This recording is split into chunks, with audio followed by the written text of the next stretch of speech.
The topic of the presentation is learning from Blackpool, re-enchanting sterile streets.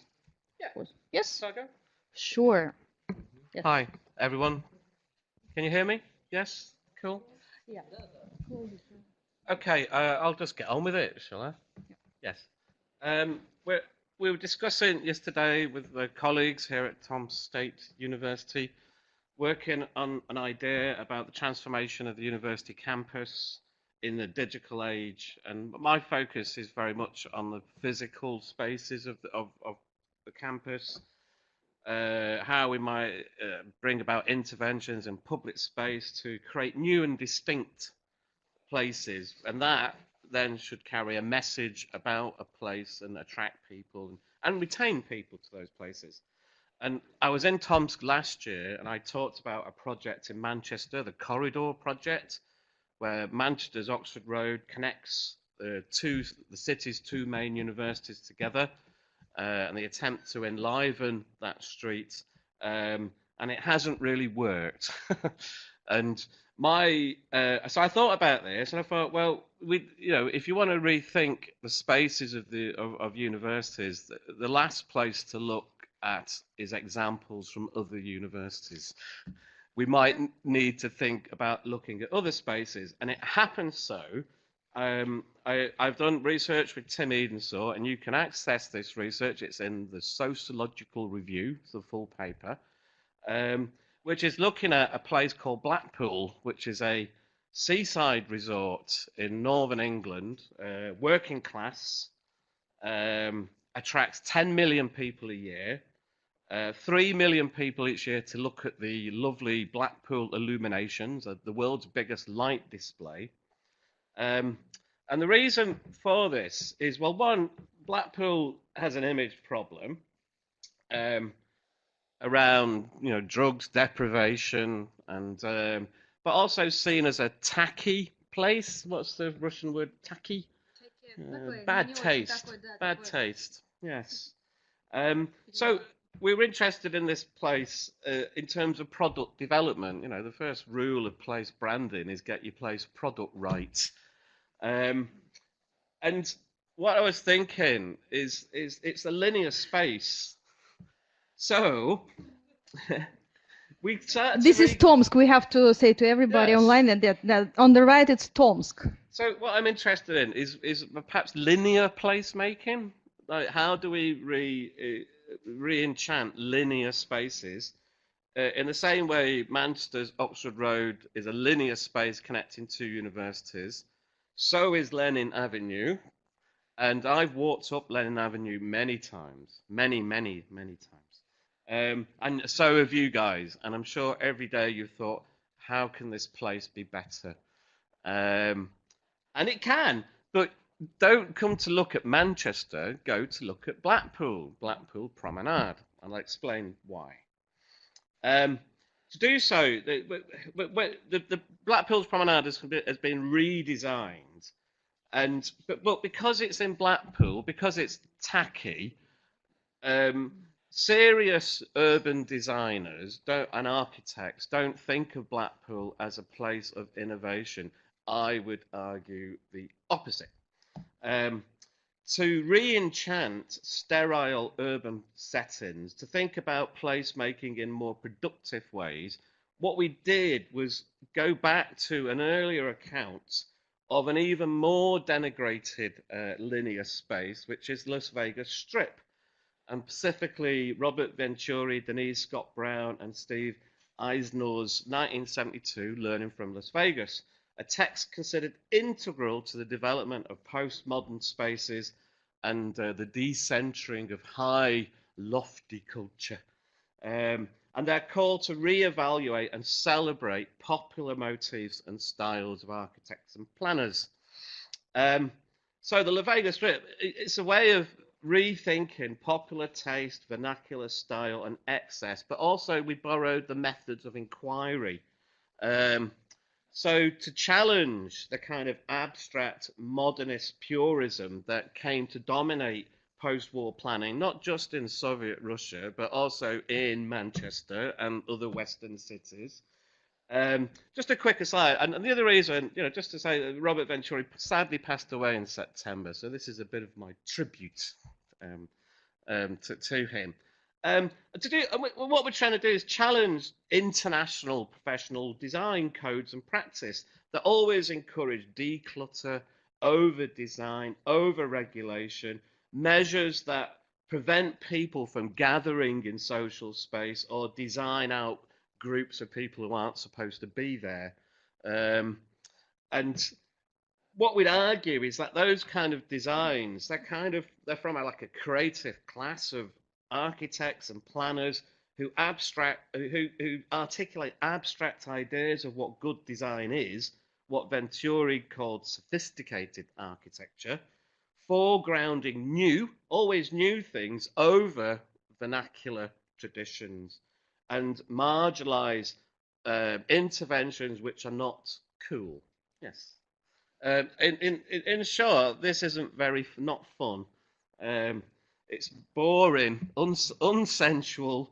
And how many public spaces do you see around the world which are exactly the same? It could be in Moscow, it could be in Paris, it could be in London.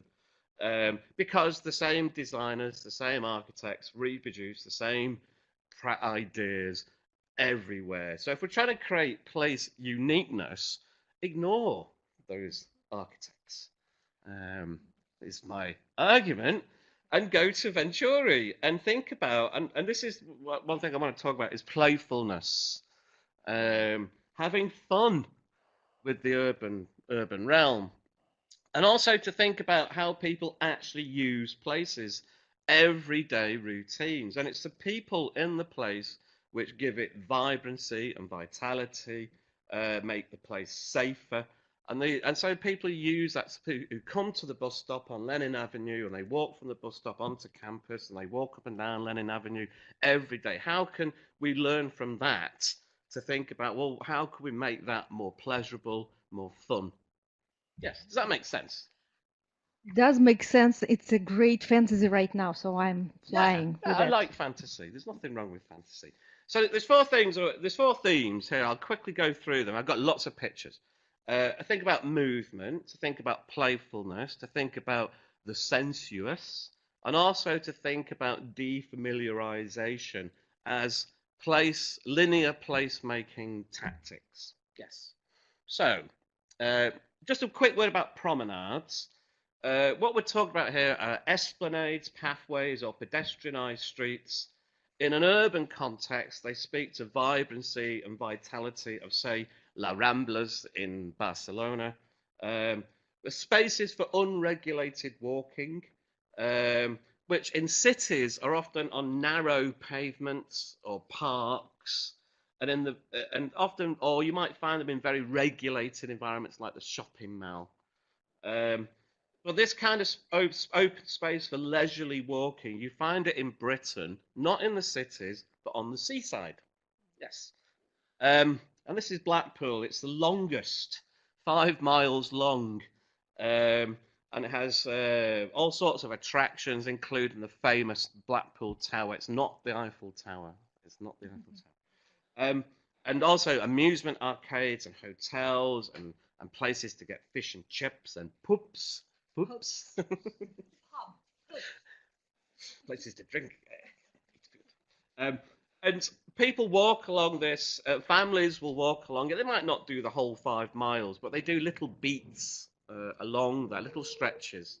So the Victorians built this monumental seawall to stop the town being flooded. They built the resort on sand dunes, then removed the sand dunes, the town flooded. So they built this huge seawall, and that's the old promenade, 30-foot high seawall, but it had to be redesigned.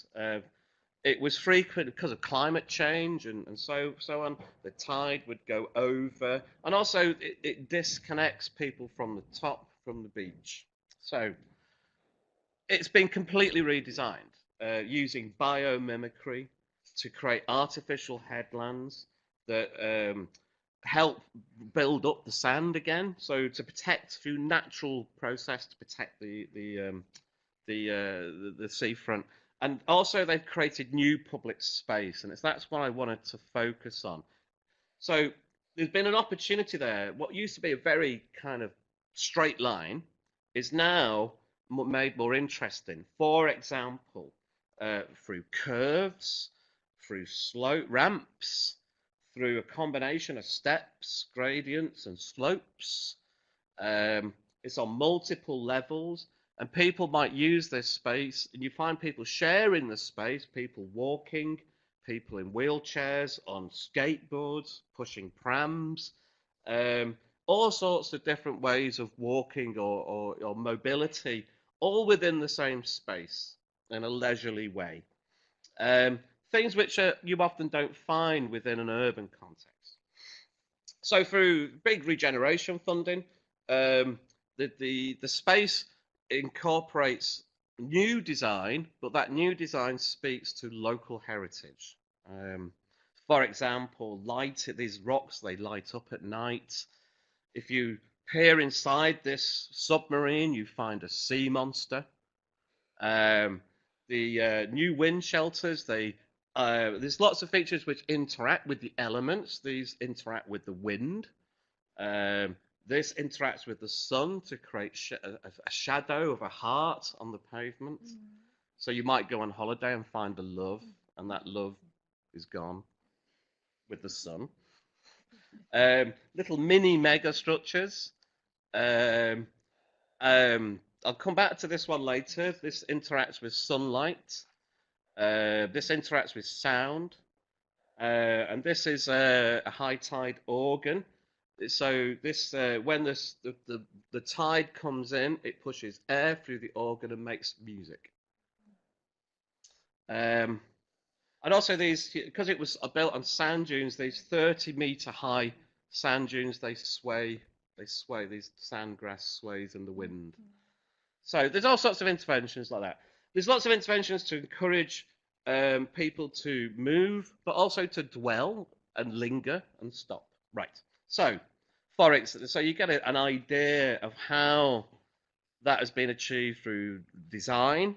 These are all different types of shelters. People sit in them and this family's having a picnic. What's the Russian word for picnic? Picnic. Oh, picnic is very similar. These people just hanging out. Another family having a picnic. In the pub? Yes, no, not in a pub, no. Just people sitting around, sitting on the steps so that people can now interact with the ocean. I love this couple just having a nice relax. Then there's a load of measures which encourage playfulness. This is Britain's biggest artwork. It is 2,200 square meters in size.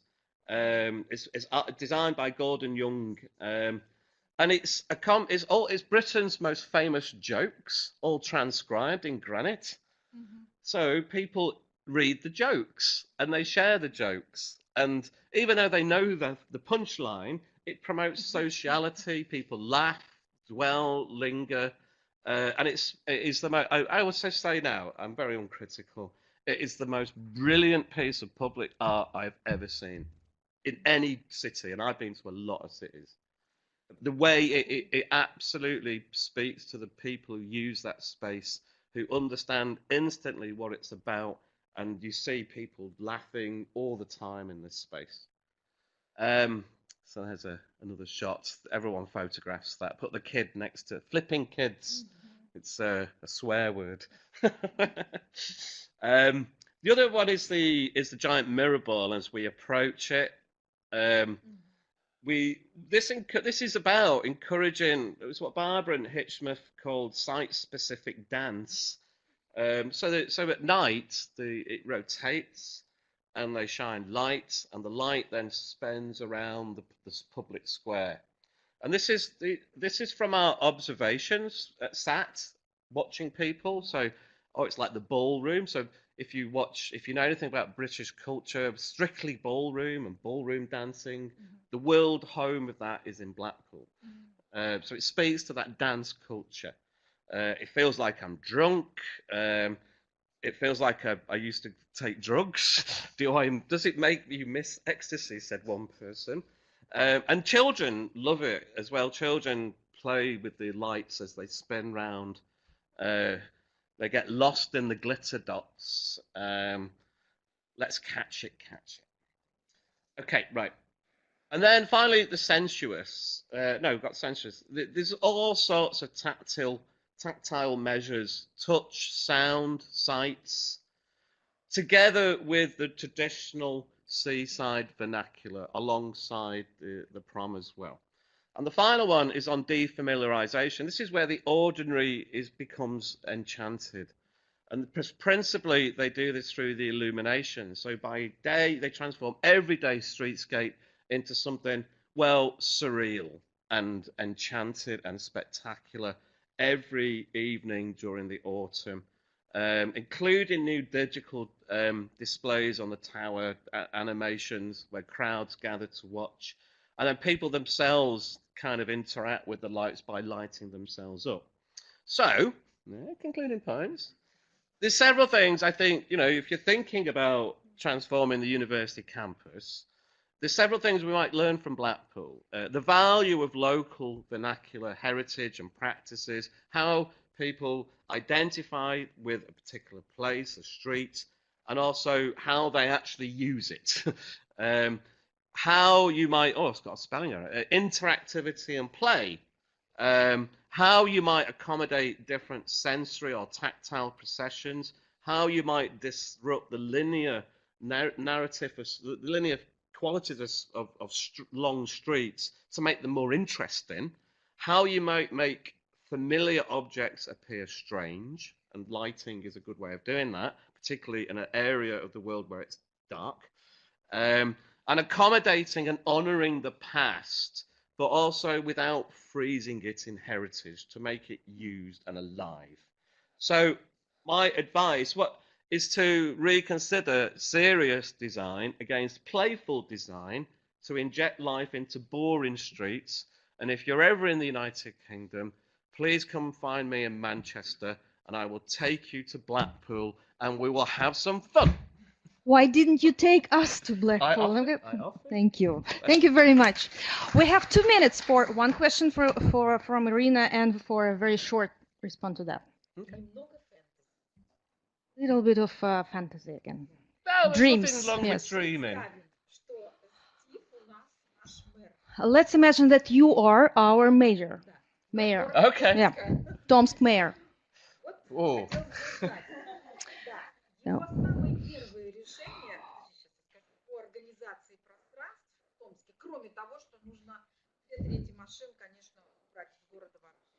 Вы не мэр, Ирина Петровна, почему вы так сразу решили? So you're a mayor. Yes. What would be your first decision on placemaking in Tomsk? What would you rearrange, change first thing?